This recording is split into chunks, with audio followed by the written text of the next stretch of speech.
really kind of starts with that sort of vision is like, what are we needing this extra visibility for that an EPCIS-based system could provide? And then it's kind of going step by step in terms of what processes then are we looking to capture? Are we looking to capture the whole supply chain, or is it just a few things? Are we looking to just get more granular data for shipping and receiving? Hello and welcome to the Next Level Supply Chain with GS1 US, a podcast in which we explore the mind-bending world of global supply chains, covering topics such as automation, innovation, unique identity, and more. I'm your co-host, Reid. And I'm Liz. And welcome to the show. Hello, and thanks for joining us. I hope that you're having a great day. Today, we're going to be talking with Matt Andrews. Matt is a global standards director here at GS1 US, and he's going to be talking about everything EPCIS. So if you're looking at anything within your supply chains, if you're working with DSCSA or FSMA, right? So you have Food Safety Modernization Act or your Drug Supply Chain Security Act, if you're dealing with any of those, you should listen in. If you're just looking for best practices and looking at visibility event data, or how can I model data and look at my inputs and outputs, getting physical processes, constructing pallets, deconstructing pallets. He's going to cover all of that in this EPCIS conversation. And what does EPCIS stand for? Electronic Product Code Information Services. Let's jump right into the conversation. Hey, Matt, welcome to the show. Hi, Reid. Hi, Liz. Thanks for having me today. Pleasure to be here. Yeah, we're glad you can attend. Before we jump into it, this is a quick episode that we're putting together here, but just tell the audience a little bit about yourself and what you do at GS1 US. Sure, happy to. So, Matt Andrews, as already said, I work as one of the global standards directors here at GS1 US.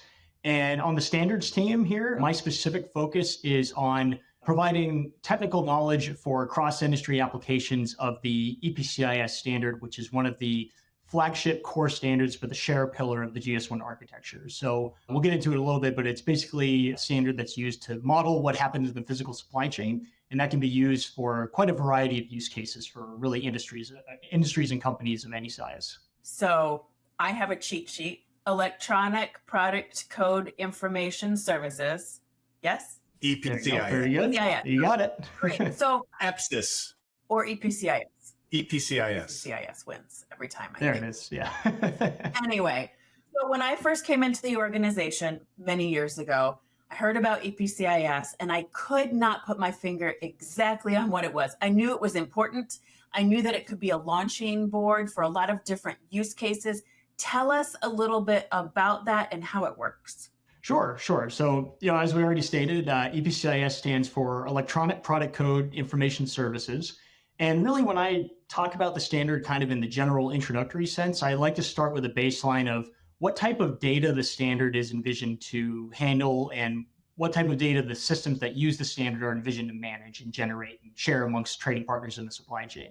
So at GS1, in the share standards part of the general architecture of the GS1 system, you have basically three different buckets of data that we're kind of talking about. We have master data, transaction data, and a newer form of data, which people might not be quite familiar with yet, because again, in the grand scheme, it is fairly new, especially when you compare it to the others, is what's called visibility event data.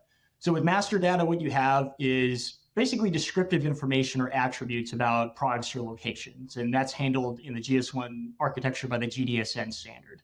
You then have what's called transaction data, which is basically automated and structured notification data that is sent between trading partners that basically describe what they intend to do between each other in relation to the flow of goods. So if you think of a downstream partner generating transaction data, that might be in the form of a purchase order for a certain number of goods.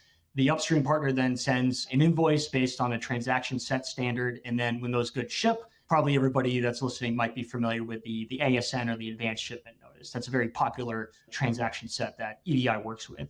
And then that third set of data that we described, visibility event data, which is this newer form of information in the supply chain.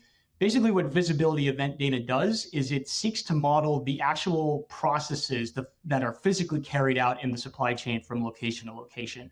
So think about the processes that are perhaps in reaction to a transaction message sent. So for example, purchase order is sent, you then start generating the construction of a pallet, which then has a certain number of cases, and perhaps those cases are the products that are ordered based on the purchase order that's submitted. So what this visibility event data does is it basically gives us information about what the objects that are involved in these processes are going through at any given point in time. So picture a certain number of cases that are being packed onto a pallet. The visibility event data for the pallet can detail things like how many cases are on that pallet and what the identifiers of those cases are. And then it can further model the physical steps that that pallet then goes through in the transfer from the upstream partner to the downstream partner. So with visibility event data, what you're getting is basically a model of what's physically occurring in the supply chain. And what the EPCIS, or Electronic Product Code Information Services Standard, does is it seeks to provide that structured way of actually modeling that data. The standard actually defines the different data elements that you can use to model basically any instance of any process that physically happens in the supply chain. And then it also defines the additional interfaces as well that it can be used to then send that data across the total supply chain for anybody that needs information about products that might be coming their way. So again, kind of to summarize what the standard does is it seeks to model what actually physically occurs in the supply chain, and in such a way that is a way that can be digested and shared between really any trading partner. Sounds powerful. What are some of the benefits that organizations are seeing by leveraging EPCIS? And kind of a second to that, and maybe it's just part of the answer, but are there industries that use it more or less, or do all industries use it? I'm thinking like retail, grocery, food service, healthcare, pharmaceuticals, e-commerce, distribution, logistics. Yeah, right. Luckily, I do have the answer for you, though. So yeah, I would say, the standard is very well applied really in any industry that GS1 and GS1 US supports. So apparel and general merchandise, the healthcare space, certainly the food space as well. And a lot of the explorations of the standard currently in some of these spaces, like for example, in healthcare and in the food space, is in reaction to certain regulations, like say the DSCSA on the healthcare side, or FSMA 204 in the food service and the retail grocery side. So what these laws and regulations are essentially telling you to do if you work with products that are under those particular jurisdictions is that you have to do things like, for example, document the transfer of ownership of certain pharmaceutical products if you're under the DSCSA, or if you handle certain foods that are on the food traceability list that the FDA has curated. You have to capture very specific traceability elements for those lot codes that you're producing. So when you create them, when you ship them, when you receive them, and when you use them to create other products, and then detailing how much of that product that you create from that transformation step. So where EPCIS can lend itself very well to these applications is because it's modeling the actual supply chain processes that are involved with the handling of these goods in those, say, shipping, receiving processes, or the consumption of certain inputs to create certain outputs. Really, that's what transformation is. The standard can actually provide a full granular visibility of those steps in the supply chain down to the unique item level. So, for example, in the DSCSA world, you actually have to say which specific instances of products you're handling. So that's down to that serial unit level. Whereas in FSMA 204, it's more at the lot and quantity level. So the standard is geared to basically provide histories and records of what not only groupings of products go through, but also individual products, instances of products can go through. And that's also, this type of data also lends itself very well to cases of inventory management as well. Inventory management, I think, is a really big one for EPCIS.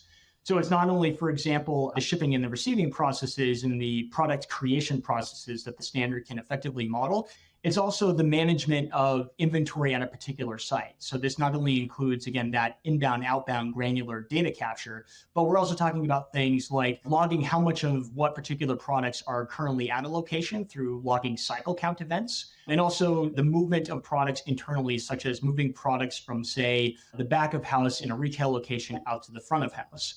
And anytime that a product is sold, an EPCIS event could also be logged to tell you when something is sold. So that could be really a great application in the retail environment, because if you know through an EPCIS event that gets logged that you've sold your last one on the sales floor, but the EPCIS event data also reflects that you have more to move out from the back to the front, those events can be generated in real time to give you some insights as to what you need to do to manage your stock internally at a location.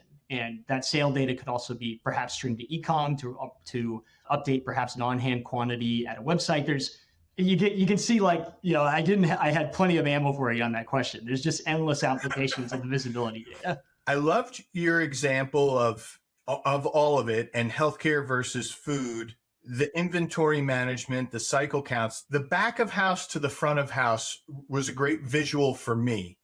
Before you even got to that, I was thinking in my head, like, can it work with food for like damage, spoilage, right? So I'm delivering a case of watermelons and 5 of them broke and I have to throw them out, but I have the rest. So I'm updating my inventory. I still have this case, but I don't have the same quantity because of damage or spoilage. Yep, exactly. And I think what we'll probably get into next is sort of the different dimensions of an EPCIS event, because really it's those dimensions that sort of differentiate one individual event that you log in the supply chain from another.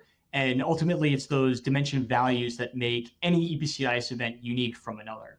So I think that's actually a perfect segue to kind of get into that, because there is this, what you're kind of getting at is there is this status element to an EPCIS event. It's called a disposition that is part of one of the dimensions. But kind of starting off with sort of that general description of what the dimensions are. And again, the dimensions are what essentially make one event completely unique from another. You have dimensions called the what, where, the when, and the why. And then there's this fifth element dimension that you can also have called the how, which we'll get into a little bit. That's unique to certain applications, I would say. So starting off with perhaps the what dimension. The what dimension is essentially telling us, for any EPCIS event that we're creating, what are we actually handling in the event physically, and what objects are physically going through this instance of this process that we're capturing, whether that's receiving, shipping, manufacturing, stocking, selling, what have you. So the what fields basically house the identifiers for kind of what we already mentioned, either serialized objects or unique objects, such as perhaps maybe we're identifying a pallet with an SSCC and providing its identifier in the what dimension field for the pallet, or it could be perhaps lot level identified items and we're providing a quantity element in response to that. So think about, say, like 50 cases of apples, and those cases are each identified by a G10 plus a batch lot number. And then we're denoting how many cases of those we're handling. Those are basically the subjects in the event. Then what we have is the when dimension, which is probably the most simplistic, really. It's just simply saying, when did this event take place? Really nothing more, nothing less. And then we have this notion of the where dimension as well, which there's 2 pieces to that. It basically tells us, when exactly did this event occur in the supply chain or in this facility? And then we also have this notion of the business location of the objects that are the subjects of the event. And basically what that tells us is, once this event has been carried out and completed, where can we expect to now find that pallet or those cases once this event is run its course? And then finally, for the mandatory dimensions, we have the final one, which is the why dimension, which tells us the full business context as to why this event is even taking place in the first place. So there's a couple different labels there. You have the business step, which is the business process label. So think of shipping, receiving, cycle counting, some of the ones we've already mentioned. It essentially just tells us what process are we capturing here with this event. Then you have what you're alluding to, Reid, that notion of status of the objects, which is what we call disposition in EPCIS speak. And these could be things like sellable, accessible. Damaged is another one that's part of the standard. You also have things like active. So as soon as things are manufactured, they're now considered to be active objects and awaiting their next process.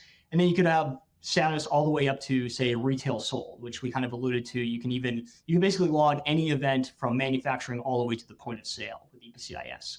And then one of the more important things that you can also kind of use to complete the circle in EPCIS, if you will, with the physical to the transaction, is you can include references to any EDI documents that the physical event data that you're producing might be linked to. So again, think about kind of what we talked about before. If you're building a pallet in response to a purchase order, in the event data that kind of models the physical construction of the pallet, you can also include in the standard event data a link to that ASN and provide, say, the document number there.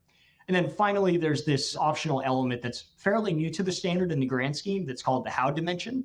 And that how dimension allows you to include sensor-based information that can be used for a lot of different use cases. But the one we probably talk the most commonly about today is perhaps if you're storing something in an area that's designated for cold storage. If you need to perhaps denote what temperature the room is during that storage event, you can log what temperature that is. And if perhaps the temperature is too high, you can perhaps even flag an alert based on the sensor data that you capture in that event saying, hey, we need to address this room. It's not cold enough to store these objects at this time. Wow, a lot in there.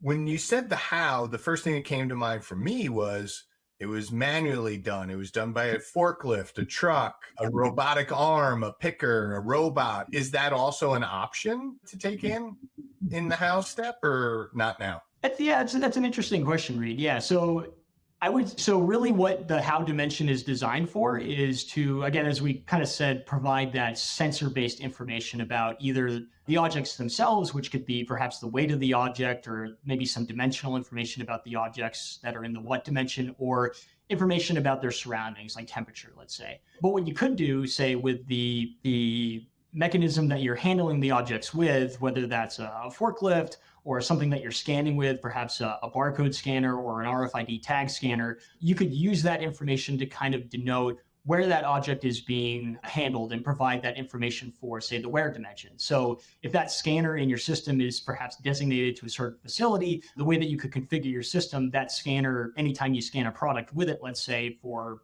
whatever process it is, that could assist you in actually defining the where dimension for the event that you're generating. And I have a quick question before I get to my next real question. You mentioned transformation and inputs and outputs. Is that a business step? So transformation is actually, in EPCIS speak, what we would call an event type. So basically the event type transformation is consumption of any inputs irreversibly to create outputs. And so that could be really any number of things. It could be ingredients to create, say, a new food product, but it's always something that's an irreversible consumption of outputs to create, inputs to create outputs. And that's where it can lend itself very well to modeling, say, like a transformation CTE for FSMA purposes. I was putting that together with FSMA, and there's been a lot of talk around transformation. I was trying to make my vocabulary match, which I didn't do very well, but thank you for clarifying that. So obviously there's a lot of benefits. For me, who's not technical, pretty technical, how does one get started and get more information with EPCIS? Yeah, no, definitely. It's a good question. And kind of as you said, being able to have this type of visibility can certainly be a daunting task if that is the ultimate goal is wanting more real granular visibility into the supply chain and more real-time data. Because with an EPCIS-based system, really kind of what we're envisioning is generating this event data as the objects are actually being handled. So these systems that would use the standard are really kind of designed to be right on top of the objects as they're handled in whatever facility the events are being generated in, whether that's manufacturing, distribution center, or retail location. But really, it kind of starts, I think, with some kind of problem that might require additional visibility. And that could be, again, either meeting a regulation such as DSCSA or FSMA 204, or it could be just you're looking to become more competitive and you're looking to see if real-time supply chain data is something that you could kind of put you over the edge from a competitor standpoint.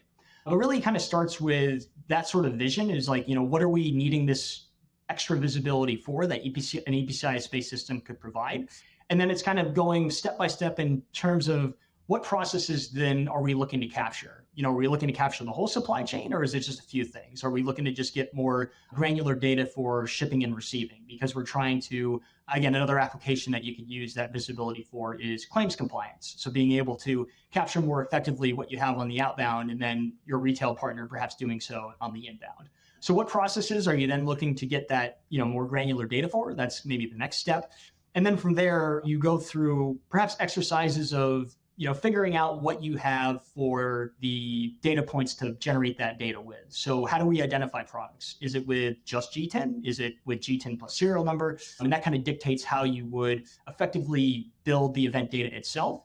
And then by following the standard, that you can then move to the real technical implementation, which is, once you decide how you're going to get those identifiers through, say, barcode scans or other means, it's then kind of packaging up into the structured format that the standard prescribes, and then kind of storing it into a data storage element like a database or what we would call an EPCIS event repository. And that's where you maybe get your IT folks involved to kind of understand, how that data flow hallmarks. But yeah, it really kind of starts with, your problem statement. What are we needing in terms of extra visibility and what processes that we need it for? And then kind of following the standard to build the data. And then the resources that we have available on the global website are things like the EPCIS and CBV, which is the core business vocabulary, and that kind of talks about how you actually format the values that you put in the fields. It's kind of referencing, the EPCIS and CBV implementation guideline, which kind of describes that flow that I mentioned in full. And then another key thing to consider that you can get out of that guideline is if we're going to share this data with trading partners because of a regulation or because of an agreed amount of visibility that we're going to give each other, how do we do it? Do we just simply send the data upstream to downstream, or are the downstream partners going to request it upstream? So the standard supports both of those types of choreographies.